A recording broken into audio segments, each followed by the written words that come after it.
এক সপ্তাহের ব্যবধানে দ্বিতীয়বারের মতো শক্তিশালী টাইফুনের কবলে পড়েছে চীন। বাভি নামের এই ঘূর্ণিঝড়ের আঘাতে লণ্ডভণ্ড দেশটির উপকূলীয় অঞ্চল। পরিস্থিতি মোকাবেলায় ইতোমধ্যে অন্তত 17 লাখ মানুষকে নিরাপদ আশ্রয়ে সরিয়ে নেওয়া হয়েছে। ফিলিপাইনে 17 জনের প্রাণহানির পর শনিবার সন্ধ্যায় চীনের তাইঝোতে আঘাত হানে টাইফুন বাভি। 1000 কিলোমিটার বিস্তৃত এই ঝড়টির দ্বিতীয় ধাক্কা আসে ওয়েনঝোতে। বর্তমানে এটি কিছুটা দুর্বল হয়ে উত্তর পশ্চিম দিকে অগ্রসর হচ্ছে। ঝড়ের প্রভাবে জেজিংয়াং প্রদেশের সর্বোচ্চ সতর্কতা জারির পাশাপাশি স্কুল, অফিস ও রেল বিমান যোগাযোগ বন্ধ রাখা হয়েছে। সুপার টাইফুন থেকে ক্রান্তীয় ঝড়ে পরিণত হলেও ব্যাপক বৃষ্টিপাত ও বন্যার আশঙ্কায় বেইজিং প্রশাসন আরও 1 লাখ মানুষকে সরিয়ে নেয়ার নির্দেশ দিয়েছে। গত সপ্তাহে টাইফুন মেসাকের ক্ষত না শুকাতেই বাভির এই আঘাতে নতুন সংকটে পড়েছে চীন। পরিস্থিতি নিয়ন্ত্রণে উদ্ধার তৎপরতা জোরদার করেছে কর্তৃপক্ষ। ক্ষমতাচ্যুত প্রধানমন্ত্রী ও মানবতা বিরোধী অপরাধের মামলায় মৃত্যুদণ্ডপ্রাপ্ত শেখ হাসিনার দেশে ফিরে সরাসরি আদালতে আত্মসমর্পণের কোনো আইনি সুযোগ নেই বলে জানিয়েছেন আন্তর্জাতিক অপরাধ ট্রাইব্যুনালের চিফ প্রসিকিউটর মোহাম্মদ আমিনুল ইসলাম। আজ আন্তর্জাতিক অপরাধ ট্রাইব্যুনালে সাংবাদিকদের সঙ্গে আলাপকালে তিনি স্পষ্ট করেন যে বর্তমানে ভারতে নির্বাসনে থাকা শেখ হাসিনাকে দেশে ফিরতে হলে দুই দেশের কূটনৈতিক ও আইনি প্রক্রিয়ার মধ্য দিয়েই আসতে হবে। দেশের মাটিতে পা রাখা মাত্রই তাকে গ্রেফতার করে সরাসরি কারাগারে পাঠানো হবে। এদিকে ট্রাইব্যুনালের মামলার অগ্রগতি সম্পর্কে তিনি জানান, 2013 সালের 5ই মে শাপলা চত্বরের হেফাজত সমাবেশের হত্যাকাণ্ডের তদন্ত শেষ হয়েছে, যার প্রতিবেদন 21 জুলাই দাখিল করা হবে। এছাড়া 2024 সালের জুলাই আগস্টের গণঅভ্যুত্থানের প্রধান 10টি মামলার তদন্ত এখন চূড়ান্ত পর্যায়ে রয়েছে। অর্থাৎ তার ফেরা এবং আত্মসমর্পণ উভয় ক্ষেত্রেই চরম আইনি ও কূটনৈতিক জটিলতা রয়েছে। এখন প্রশ্নটা হচ্ছে যে তিনি যদি ভারত সরকারের নিয়ন্ত্রণে থাকেন তাহলে তো তিনি নিজে নিজে আসার কোনো সুযোগ নাই। হয় তিনি এক্সট্রাডিশন চুক্তির আওতায় তাকে বাংলাদেশ সরকারের কাছে হ্যান্ডওভার করা হবে, অথবা তাকে পুশব্যাক করে। রাতভর টানা বৃষ্টিতে ঢাকা শহরে তীব্র জলাবদ্ধতা সৃষ্টি হয়েছে। প্রধান প্রধান সড়ক ও অলিগলিতে হাঁটু থেকে কোমর পর্যন্ত পানিতে তলিয়ে গেছে। এতে সকাল থেকে কর্মজীবী মানুষ, পথচারী ও শিক্ষার্থীরা চরম ভোগান্তিতে পড়েন। যানজট ও গণপরিবহন সংকটে স্থবির হয়ে পড়ে স্বাভাবিক জীবনযাত্রা। বিস্তারিত প্রতিবেদনে। শনিবার দিবাগত রাত থেকে শুরু হয় মুষলধারে বৃষ্টি। টানা বর্ষণে পানিতে তলিয়ে যায় রাজধানী ঢাকার ধানমন্ডি, মিরপুর, মৌচাক, মালিবাগ, কারওয়ান বাজার, মতিঝিল ও পুরান ঢাকার বিভিন্ন সড়ক। কোথাও হাঁটু পানি, কোথাও কোমর পানি। ইঞ্জিনে পানি ঢোকে বিকল হয়ে পড়তে থাকতে দেখা গেছে বিভিন্ন যানবাহন। একদিকে জলজট, অন্যদিকে দীর্ঘ যানজটে চরম ভোগান্তি পোহাতে হয় অফিসগামী মানুষ, শিক্ষার্থী সহ সাধারণ পথচারীদের। ভাড়া চেয়েছে 700, উপায় নাই, আসতে হয়েছে। আবার এখন যাব 350 টাকার ভাড়া চাচ্ছে 500। প্রেস ক্লাব থেকে এই দুদকের সামনে আসছি 40 টাকা দিয়ে, যেটা 20 টাকার বেশি হওয়ার কথা না। আজকে এমনিতেও পানি না আসা উপায় নাই, এই জন্য আমার আসতে হইলো আর কি। এরমভাবে যদি জায়গায় জায়গায় পানি হতো, আমরা গাড়ি চালামু করতে গা, কেমনে গাড়ি চালামু? মহাজন তো জমা ছাড়ে না, মহাজন 4 টাকা আর নাইলে চাবি চায়। পানির জন্য আমরা গাড়ি চালাইতে পারতেছি না, গাড়ি ধাক্কান লাগবে লাগছে, আমাকে সংসার চলে নাই, কি করবো আমরা? পানির জন্য আমরা ভাড়া বাসে নিতেছি। পানি তো এক আডুর উপরে পানি, আর প্রথম অবস্থা তো দেখেন কি অবস্থা। পথচারীদের অভিযোগ, গণপরিবহন সংকটের সুযোগ নিচ্ছেন রিকশা ও সিএনজি চালকরা। দুর্যোগকে পুঁজি করে অতিরিক্ত ভাড়া দাবিতে অসহায় হয়ে পড়েন পথচারীরা। এদিকে জলাবদ্ধতার কারণে শিক্ষার্থীদের যাতায়াত ঝুঁকিপূর্ণ হয়ে পড়ায় বেশ কয়েকটি স্কুলের আজকের ক্লাস ও পরীক্ষা বাতিল করেছে কর্তৃপক্ষ।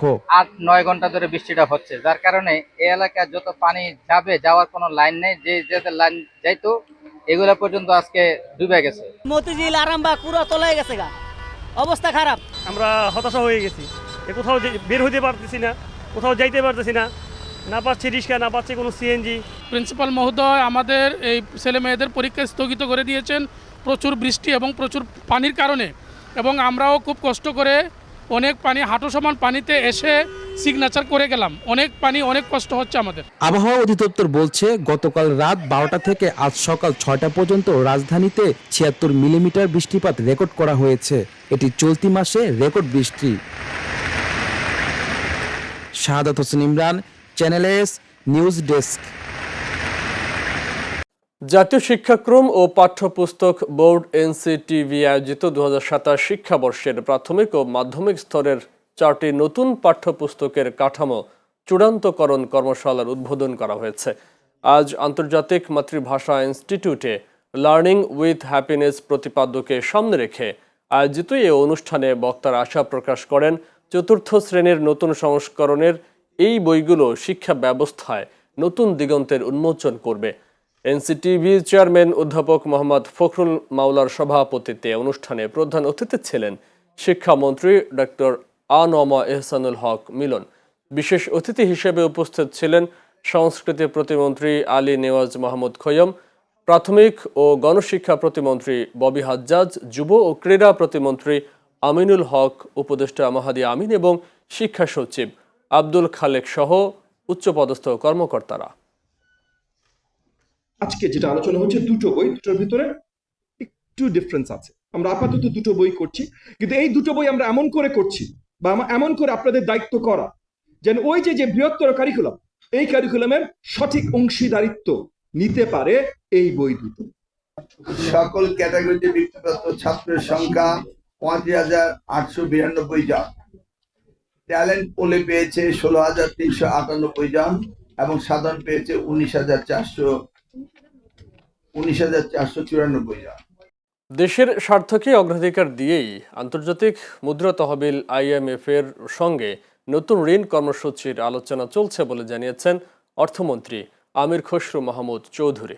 আজ দুপুরে সচিবালয়ে IMF এর 12 সদস্যের প্রতিনিধি দলের সঙ্গে বৈঠক করে অর্থ বিভাগ। বৈঠক শেষে অর্থমন্ত্রী বলেন, ফ্যাসিস্ট আমলে নেয়া আগের ঋণ কর্মসূচি জনগণের স্বার্থ রক্ষায় করেনি, তাই পুরনো চুক্তি থেকে বেরিয়ে এসে নতুন করে এগোচ্ছে সরকার। ষষ্ঠ কিস্তির অর্থ ছাড় নিয়ে কোনো উদ্বেগ নেই জানিয়ে তিনি বলেন, কিস্তির টাকার চেয়ে দেশের স্বার্থই এখন বড়। ঢাকা সফর শেষে IMF প্রতিনিধি দল ওয়াশিংটনে প্রতিবেদন জমা দেবে। মূল্যায়ন ইতিবাচক হলে আগামী অক্টোবরে বার্ষিক সভার পর নতুন ঋণ কর্মসূচি নিয়ে আনুষ্ঠানিক আলোচনা শুরু হতে পারে।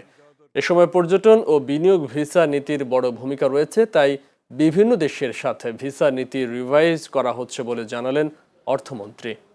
একটা ভিসা নীতি একটা দেশ সম্বন্ধে কথা বললে, এই দেশটি কেমন, এই দেশটি কি সহজগম্য একটা দেশ নাকি এটা কোনো বন্ধ, এখানে কোনো অনেক প্রতিকূল অবস্থায় বিরাজ করছে এই দেশে ঢুকতে হলে।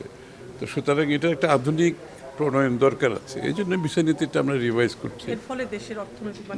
ডেফিনেটলি এখানে পর্যটন, এখানে যারা বিনিয়োগ করবে, এই দেশে মানুষ আসবে, এই দেশের উপর আস্থা রাখবে, ভিসা নীতিতে একটা বড় ভূমিকা আছে এখানে।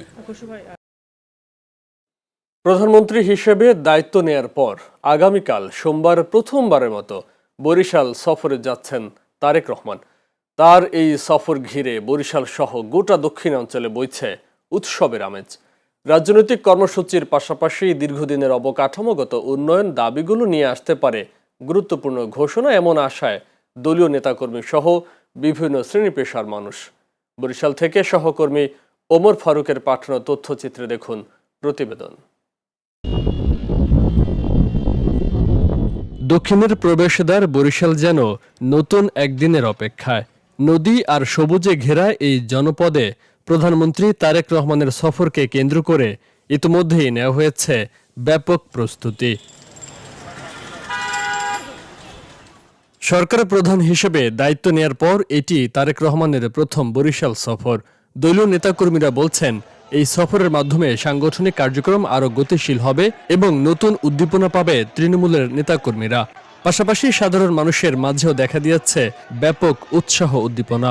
তারেক রহমান আগামী 13 জুলাই বরিশাল আসছেন, তার এই শুভ আগমন উপলক্ষে বরিশালবাসী, শুধু বিএনপি না, বরিশালবাসী উৎফুল্লিত, অত্যন্ত আনন্দিত এবং তারা উদ্গ্রীব কখন আমাদের এই নেতাকে তারা বরণ করে নেবেন। বরিশালে প্রথম বাংলাদেশের প্রধানমন্ত্রী আসছেন, আমাদের দলের পক্ষ থেকে তো আছে, নেতাকর্মীদের মধ্যে একটা অন্যরকম উচ্ছ্বাস আনন্দ, সারা বরিশালের ভিতরে কিন্তু একটা আনন্দের একটা অন্যরকম একটা আনন্দ। প্রধানমন্ত্রীর প্রতি বরিশালবাসীর চাওয়া পাওয়া অনেক বেশি। তিনি সেই চাওয়া পাওয়ার সেই আকাঙ্ক্ষাকে পূরণ করার জন্য তার সরকারের সাধ্যমতো সর্বোচ্চটা চেষ্টা করবেন আমি আশা করি। তার সব স্মরণে আছে, তিনি এসে আমাদের বরিশালের যে দাবি দাবাগুলো পার্লামেন্টে আলোচনা হয়েছে, ইনশাআল্লাহ আমরা এগুলো সব। বরিশালবাসীর প্রত্যাশা, প্রধানমন্ত্রীর এই সফরে ভাঙা কুয়াকাটা 6 লেন সড়ক, বরিশাল পর্যন্ত রেল লাইন সম্প্রসারণ, ভোলার গ্যাসের সর্বোত্তম ব্যবহার এবং ভোলা বরিশাল সেতু সহ দক্ষিণাঞ্চলের গুরুত্বপূর্ণ উন্নয়ন প্রকল্প নিয়ে আসতে পারে ইতিবাচক ঘোষণা। মাননীয় প্রধানমন্ত্রী তারেক রহমান আমাদের নির্বাচনের পরে প্রথম বরিশালে আসতেছে, আমাদের তার কাছে একটাই চাওয়া যে আমাদের দক্ষিণবঙ্গের দিকে একটু সুনজর তাকাক, আমাদের 4 লেনের রাস্তার কথা আছে, এই রাস্তাটা করে দিক, তারপরে ভোলা বরিশাল সেতুটা করে দিক, আমরা যেন সচলভাবে চলাফেরা করতে পারি, এটাই মাননীয় প্রধানমন্ত্রী তারেক জিয়ার কাছে আমাদের আহ্বান। নির্বাচিত হওয়ার পরে এই প্রথম আমাদের বরিশাল আসবেন, সেজন্য আমরা সবাই আশা আকাঙ্ক্ষা করছি যে আমাদের খুব আনন্দ হবে, আমরা খুব ভালোভাবে তার সাথে কথা বলতে পারবো। আমাদের দক্ষিণাঞ্চলে যে অবকাঠামো যে কাজ করার দরকার, আমাদের সেতুর প্রয়োজন, গ্যাসের প্রয়োজন, আল্লাহ যেন উনি দক্ষিণবাসীর প্রীতি নমনীয় হয়ে দিয়ে যান। জনাব তারেক রহমান মাননীয় প্রধানমন্ত্রী বরিশাল সফর উপলক্ষে আমাদের বৃহত্তম বরিশাল উন্নয়নের ছোঁয়া লাগবে। এদিকে তথ্য ও সম্প্রচার মন্ত্রী জানিয়েছেন, প্রধানমন্ত্রীর এবারের সফরে বৃক্ষরোপণ কর্মসূচিকে বিশেষ গুরুত্ব দেওয়া হয়েছে। পাশাপাশি তিনি যোগ দেবেন দলের সাংগঠনিক সভায়, মতবিনিময় করবেন স্থানীয় নেতাকর্মী, সুধীজন ও বিভিন্ন শ্রেণী পেশার মানুষের সঙ্গে। এবারের সফরটা মূলত বৃক্ষরোপণকে কেন্দ্র করেই উনি করছেন এবং অবশ্যই দলের গুরুত্বপূর্ণ নেতাদের সঙ্গে এবং দক্ষিণাঞ্চলের জনপ্রতিনিধিদের সঙ্গে তিনি দক্ষিণাঞ্চলের উন্নয়ন নিয়ে কথা বলবেন। তবে জনসমাবেশে, প্রকাশ্য সমাবেশে এবারে শুধুমাত্রই বৃক্ষরোপণটাকেই গুরুত্ব দেওয়া হচ্ছে। এবং আপনারা জানেন যে আমরা ইতিমধ্যেই ফ্যামিলি কার্ড, ইতিমধ্যেই কৃষক কার্ড, তারপরে বিভিন্ন ধর্ম প্রতিষ্ঠানের আলেম এবং ইমাম মুয়াজ্জিনদের জন্য আমরা কার্ড দিয়েছি। এই প্রোগ্রামের একটা অংশ হিসাবেই দক্ষিণাঞ্চলে আগমন, এটাই তার প্রথম আগমন। দীর্ঘদিনের প্রত্যাশিত মেগা প্রকল্পগুলোর বাস্তবায়নে প্রধানমন্ত্রীর এই সফর নতুন গতি আনবে এমন প্রত্যাশা বরিশালবাসীর। Channel S news desk. ঢাকার বর্জ্যকে বিদ্যুৎ ও পরিবেশ বান্ধব পণ্যে রূপান্তর করতে আমিনবাজার ও মাতুয়াইলে 2টি বড় প্রকল্প হাতে নিয়েছে সরকার। আজ সকালে সচিবালয়ে প্রধানমন্ত্রী তারেক রহমানের সভাপতিত্বে এক বৈঠকে প্রকল্প দুটির অগ্রগতি পর্যালোচনা করা হয়। আমিনবাজারে চীনা কোম্পানির বিনিয়োগে প্রতিদিন 3000 টন বর্জ্য থেকে 42.5 মেগাওয়াট বিদ্যুৎ উৎপাদন করা হবে, যা 2028 সালের মধ্যে জাতীয় গ্রিডে যুক্ত হতে পারে। অন্যদিকে মাতুয়াইলে দক্ষিণ কোরিয়ার সহযোগিতায় বছরে 15,000 টন মিথেন গ্যাস ও দৈনিক 221 মেগাওয়াট বিদ্যুৎ উৎপাদনের লক্ষ্য ধরা হয়েছে। পাশাপাশি সেখানে তৈরি হবে সার, পশুখাদ্য ও ইকোব্রিক্স। বৈঠকে প্রধানমন্ত্রী তারেক রহমান প্রকল্প দুটি দ্রুত বাস্তবায়নে আন্তঃমন্ত্রণালয় বৈঠকের নির্দেশ দেন। সংশ্লিষ্টরা বলছেন, এর ফলে ঢাকার বর্জ্য ব্যবস্থাপনায় আমূল পরিবর্তন আসবে। টানা কয়েকদিনের ভারী বর্ষণ ও পাহাড় ধসে ক্ষতিগ্রস্ত মানুষের পুনর্বাসনে সরকার কার্যকর পদক্ষেপ নেবে বলে জানিয়েছেন বিদ্যুৎ প্রতিমন্ত্রী অনিন্দ ইসলাম অমিত। তিনি বলেন, ভবিষ্যতে পাহাড়ের পাদদেশে আর কোনো ঝুঁকিপূর্ণ বসতি থাকতে দেয়া হবে না এবং ক্ষতিগ্রস্ত পরিবারগুলোকে পর্যায়ক্রমে নিরাপদ স্থানে স্থায়ীভাবে পুনর্বাসন করা হবে। রোববার চট্টগ্রাম নগরের আকবর শাহ থানার 1 নম্বর ঝিলের উপরে বাইতুন নূর জামে মসজিদ সংলগ্ন প্রাক প্রাথমিক বিদ্যালয় আশ্রয় কেন্দ্র পরিদর্শন শেষে তিনি এসব কথা বলেন। এ সময় চট্টগ্রাম সিটি কর্পোরেশনের মেয়র ডাক্তার শাহাদাত হোসেন সহ প্রশাসনের ঊর্ধ্বতন কর্মকর্তা, স্থানীয় জনপ্রতিনিধিরা উপস্থিত ছিলেন। কক্সবাজারে টানা বর্ষণের মধ্যে পৃথক 3টি দুর্ঘটনায় এক গৃহবধূ ও এক শিশুর মৃত্যু হয়েছে। এছাড়া বন্যার পানিতে ডুবে এক কিশোর নিখোঁজ রয়েছে। শনিবার রাতে কক্সবাজার সদর উপজেলার কলাতলের চন্দ্রিমা এলাকায় পাহাড় ধসে রোজিনা আক্তার নামে এক গৃহবধূ নিহত হন। একই রাতে পেকুয়া উপজেলার মেহেরনামা বলিরপাড়া এলাকায় বন্যার পানিতে ডুবে তাজুল ইসলাম মুশফি নামে এক শিশুর মৃত্যু হয়। এদিকে শনিবার বিকেলে চকরিয়া উপজেলার খোঁজাখালী জলদাসপাড়ায় বন্যার পানিতে ডুবে সাজিদ দাস নামে এক কিশোর নিখোঁজ হয়। ঘটনার পর ফায়ার সার্ভিস উদ্ধার অভিযান চালিয়েও তার কোনো সন্ধান পায়নি। বরিশালে এইচএসসি পরীক্ষা কেন্দ্রে নকলকে কেন্দ্র করে শিক্ষার্থী ও অভিভাবকদের মব তৈরির ঘটনায় কঠোর অবস্থানের কথা জানিয়েছেন শিক্ষামন্ত্রী এহসানুল হক মিলন। তিনি বলেন, এই ঘটনায় জড়িত কাউকে ছাড় দেওয়া হবে না। সিসিটিভি ফুটেজ পর্যালোচনা করে দোষীদের শনাক্ত করে আইনের আওতায় আনা হবে। রোববার বিকেলে গাজীপুর কৃষি বিশ্ববিদ্যালয়ের নবীন শিক্ষার্থীদের ওরিয়েন্টেশন অনুষ্ঠানে প্রধান অতিথির বক্তব্যে তিনি এসব কথা বলেন। গাজীপুর কৃষি বিশ্ববিদ্যালয়ের উপাচার্য অধ্যাপক জি.কে. মুস্তাফিজুর রহমানের সভাপতিত্বে অনুষ্ঠানে সংসদ সদস্য এম মঞ্জুরুল করিম রনি, গাজীপুরের জেলা প্রশাসক মোহাম্মদ নুরুল করিম ভূঁইয়া সহ শিক্ষক ও নবীন শিক্ষার্থীরা উপস্থিত ছিলেন। প্রিন্সিপালের রুম ভেঙেছে এবং কলেজে অ্যাটাক করেছে গার্ডিয়ানরা। So this is a very dangerous news for me. 2001 হতে 2006 পর্যন্ত আমি দায়িত্বে ছিলাম। এই ধরনের ঘটনা তখন ঘটতো এবং সেটাকে আমি 100% নির্মূল করেছিলাম। তখন আমি প্রজেক্ট নিয়েছিলাম যে 6,000 টাকা করে একটি ভিডিও ক্যামেরা ভাড়া নিতে হতো। আমি প্রত্যেকটা সেন্টারে ভিডিও ক্যামেরা ভাড়া নিতাম যেগুলি ভার্নারেবল, এবং দূর থেকে রেকর্ডিং করতাম কারা মব অ্যাটাক করেছে।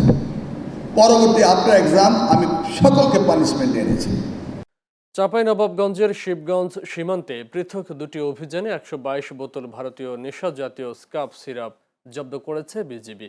শনিবার রাতে ফতেহপুর ও মনোহরপুর বিওপির সদস্যরা দুর্লভপুর ইউনিয়নের গাইপাড়া ও রামনাথপুর গ্রামে অভিযান চালিয়ে এসব সিরাপ জব্দ করা হয়। মাদকের আনুমানিক মূল্য 48,800 টাকা। পরে সেগুলো শিবগঞ্জ থানায় জমা দেওয়া হয়। 53 বিজিবির অধিনায়ক লেফটেন্যান্ট কর্নেল কাজী মুস্তাফিজুর রহমান জানান, সীমান্তে চোরাচালান ও মাদক প্রতিরোধে বিজিবির অভিযান অব্যাহত থাকবে। ময়মনসিংহের হালুয়াঘাটে গাঁজাসহ নয়ন মিয়া ও দেলোয়ার নামের দুই যুবককে আটক করেছে পুলিশ। এই ঘটনায় ভ্রাম্যমাণ আদালত তাদের প্রত্যেককে 2 মাসের কারাদণ্ড ও 500 টাকা অর্থদণ্ড দেন। উপজেলা সহকারী কমিশনার ভূমি জাকিয়া সুলতানা রোজি এ সময় উপস্থিত ছিলেন। শনিবার রাতে উপজেলার বিলডোরা এলাকা থেকে তাদের আটক করা হয়। পুলিশ জানায়, গোপন সংবাদের ভিত্তিতে বিলডোরা এলাকায় অভিযান চালিয়ে প্রায় 100 গ্রাম গাঁজা সহ 2 যুবককে আটক করা হয়। খুলনার ডুমুরিয়ায় রহমানিয়া কওমি মাদ্রাসায় শিক্ষার মানোন্নয়ন, ধর্মীয় নৈতিক মূল্যবোধ বিকাশ এবং শিক্ষার্থীদের সার্বিক উন্নয়নের লক্ষ্যে অভিভাবক সভা অনুষ্ঠিত হয়েছে। রোববার সকালে মাদ্রাসা প্রাঙ্গণে সভার আয়োজন করা হয়। মাদ্রাসার পরিচালক শাহিদুল ইসলামের সভাপতিত্বে সভায় বক্তব্য রাখেন মাদ্রাসার মুহতামিম মফিজুল ইসলাম সহ প্রতিষ্ঠানের অন্যান্য শিক্ষক। বক্তারা বলেন, শিক্ষার্থীদের আদর্শ নৈতিক সুনাগরিক হিসেবে গড়ে তুলতে শিক্ষক ও অভিভাবকদের মধ্যে নিয়মিত যোগাযোগ, পারস্পরিক সহযোগিতা এবং সচেতন ভূমিকা অত্যন্ত গুরুত্বপূর্ণ। পাশাপাশি আধুনিক শিক্ষা ও ধর্মীয় শিক্ষার সমন্বয়ের মাধ্যমে শিক্ষার্থীদের ভবিষ্যৎ আরও সমৃদ্ধ করার উপর গুরুত্ব আরোপ করা হয়। পঞ্চগড়ে বিশ্ব জনসংখ্যা দিবস উদযাপন করা হয়েছে। দিবসটি উপলক্ষে রোববার সকালে পঞ্চগড় জেলা প্রশাসক কার্যালয় থেকে একটি বর্ণাঢ্য শোভাযাত্রা বের করা হয়।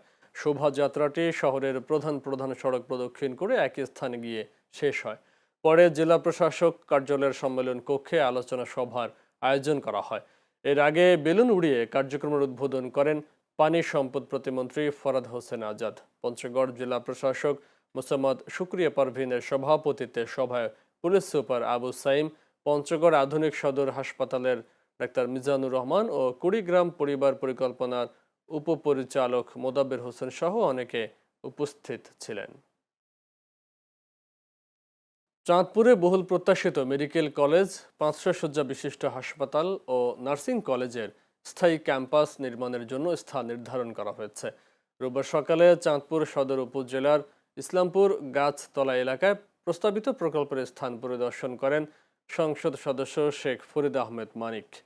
পরিদর্শন শেষে তিনি স্থানীয় বাসিন্দা ও সংশ্লিষ্ট কর্মকর্তাদের সঙ্গে মত বিনিময় সভা করেন। চাঁদপুর মেডিকেল কলেজের উপাধ্যক্ষ ডাক্তার হারুনুর রশিদের সভাপতিত্বে সভায় চাঁদপুর মেডিকেল কলেজের অধ্যক্ষ doctor Sahela Nazneen, police super Mizanur Rahman ও গণপূর্ত বিভাগের নির্বাহী প্রকৌশলী নাসিম উদ্দিন টিটু সহ বিভিন্ন সরকারি দপ্তরের কর্মকর্তারা উপস্থিত ছিলেন। আগামী জেলা পরিষদ, উপজেলা পৌরসভা ও ইউনিয়ন পরিষদ নির্বাচনকে সামনে রেখে দলের ত্যাগী ও পরীক্ষিত নেতাকর্মীদের মূল্যায়ন করা হবে বলে জানিয়েছেন বিএনপির যুগ্ম মহাসচিব খায়রুল কবির খোকন। শনিবার সন্ধ্যায় নরসিংদী শিশু একাডেমিতে সদর উপজেলা বিএনপির সাবেক সাধারণ সম্পাদক মরহুম নুরুল ইসলামের ৬ষ্ঠ মৃত্যুবার্ষিকী উপলক্ষে আয়োজিত দোয়া মাহফিলে প্রধান অতিথির বক্তব্যে তিনি একথা বলেন। তিনি বলেন, দলের ঐক্য ও শৃঙ্খলা বজায় রেখে সবাইকে সংগঠনকে শক্তিশালী করার জন্য কাজ করতে হবে। সদর উপজেলা বিএনপির সভাপতি আবু সালে চৌধুরীর সভাপতিত্বে অনুষ্ঠানে উপস্থিত ছিলেন নরসিংদী জেলা বিএনপির সহসভাপতি বিজি রশিদ নওশের ও শহর বিএনপির সভাপতি AKM গোলাম কবির কামাল সহ জেলা ও উপজেলা বিএনপির নেতাকর্মীরা। নওগাঁয়ে জেলা আইনশৃঙ্খলা কমিটির মাসিক সভা অনুষ্ঠিত হয়েছে। রোববার সকালে জেলা প্রশাসকের সম্মেলন কক্ষে সভা অনুষ্ঠিত হয়। জেলা প্রশাসক মোহাম্মদ সাইফুল ইসলামের সভাপতিত্বে সভায় উপস্থিত ছিলেন জেলা পুলিশ সুপার মোহাম্মদ তারিকুল ইসলাম, স্থানীয় সরকার বিভাগের উপপরিচালক TMA মমিন সহ জেলা প্রশাসনের বিভিন্ন দপ্তরের কর্মকর্তারা। সভায় জেলার সার্বিক আইনশৃঙ্খলা পরিস্থিতি, জননিরাপত্তা নিশ্চিতকরণ এবং বিভিন্ন গুরুত্বপূর্ণ সমসাময়িক বিষয় নিয়ে আলোচনা করা হয়। তারুণ্যের আশা আকাঙ্ক্ষা বাস্তবায়ন করি, আজকের প্রত্যয়ে সুন্দর আগামী গড়ি, এই স্লোগানে পাবনার সাঁথিয়ায় বিশ্ব জনসংখ্যা দিবস পালিত হয়েছে। রোববার সাঁথিয়া উপজেলা পরিষদ অডিটোরিয়ামে পরিবার পরিকল্পনা অফিসের আয়োজনে বিশ্ব জনসংখ্যা দিবস উপলক্ষে আলোচনা সভা অনুষ্ঠিত হয়। উপজেলা পরিবার পরিকল্পনা কর্মকর্তা অলোক কুমার পালের সভাপতিত্বে সভায় প্রধান অতিথি ছিলেন উপজেলা নির্বাহী কর্মকর্তা রিজু তামান্না। এদিকে পঞ্চগড়ের আটোয়ারিতে বিশ্ব জনসংখ্যা দিবস পালিত হয়েছে। রোববার দুপুরে উপজেলা পরিষদের সম্মেলন কক্ষে দিবসটি উপলক্ষে আলোচনা সভা অনুষ্ঠিত হয়। উপজেলা পরিবার পরিকল্পনা কর্মকর্তা ডাক্তার শাহ গোলাম তারেক রাফান জানির সভাপতিত্বে সভায় প্রধান অতিথি ছিলেন উপজেলা স্বাস্থ্য ও পরিবার পরিকল্পনা কর্মকর্তা ডাক্তার মোহাম্মদ হুমায়ুন কবির। আশুলিয়ার সামাজিক যোগাযোগ মাধ্যম সহ বিভিন্ন মাধ্যমে অপপ্রচারের অভিযোগ তুলে প্রতিবাদ জানিয়েছেন আশুলিয়া থানা বিএনপির সহসভাপতি আমিরুল ইসলাম পিয়ার আলী। রোববার দুপুরে আশুলিয়ার ভাদাইল এলাকায় আয়োজিত এক সংবাদ সম্মেলনে তিনি এই প্রতিবাদ জানান। সংবাদ সম্মেলনে আমিরুল ইসলাম পিয়ার আলী অভিযোগ করেন, পাবনার টেক এলাকার একটি মারামারির ঘটনাকে কেন্দ্র করে প্রতিহিংসামূলকভাবে তাকে ও তার ছেলে দেলোয়ার হোসেন মিন্টুকে জড়িয়ে স্থানীয় মেম্বার প্রার্থী জসিম হোসেন বিভিন্ন মাধ্যমে অপপ্রচার চালাচ্ছেন। তিনি এসব অভিযোগকে মিথ্যা ও ভিত্তিহীন দাবি করে তীব্র নিন্দা ও প্রতিবাদ জানান। একই সঙ্গে ঘটনার সঠিক তদন্ত করে প্রকৃত তথ্য উদ্ঘাটনের জন্য আইনশৃঙ্খলা রক্ষাকারী বাহিনীর প্রতি আহ্বান জানান তিনি। ঢাকা জেলা উত্তর গোয়েন্দা পুলিশের বিশেষ অভিযানে হেরোইন, ইয়াবা ও গাঁজা সহ 3 মাদক কারবারিকে আটক করা হয়েছে। রোববার রাতে ঢাকা জেলার উত্তর ডিবি পুলিশের ইনচার্জ মোহাম্মদ সাইদুল ইসলামের নেতৃত্বে আশুলিয়া থানার মধ্য গাজীরচট এলাকায় অভিযান চালিয়ে তাদের আটক করা হয়। পুলিশ জানায়, উদ্ধার করা হেরোইনের আনুমানিক বাজার মূল্য 30,000 টাকা, ইয়াবার মূল্য 9,000 টাকা এবং গাঁজার মূল্য প্রায় 15,000 টাকা। ঢাকা জেলা উত্তর ডিবি পুলিশ জানায়, আটকদের বিরুদ্ধে মাদক দ্রব্য নিয়ন্ত্রণ আইনে মামলা দায়ের করে তাদের আদালতে পাঠানো হয়েছে। পাটের সোনালী অতীত ফিরিয়ে আনার পাশাপাশি বিদেশি বীজের ওপর নির্ভরশীলতা কমাতে নতুন পাট বীজ উৎপাদনে গবেষণা করা হচ্ছে বলে জানিয়েছেন বস্ত্র ও পাট প্রতিমন্ত্রী মোহাম্মদ শরীফুল আলম। রোববার দুপুরে কিশোরগঞ্জ জেলা প্রশাসকের সম্মেলন কক্ষে জেলা আইন শৃঙ্খলা সভা শেষে অসহায় ও নারীদের মাঝে আর্থিক সহায়তার চেক ও সেলাই মেশিন বিতরণ অনুষ্ঠানে তিনি একথা জানান।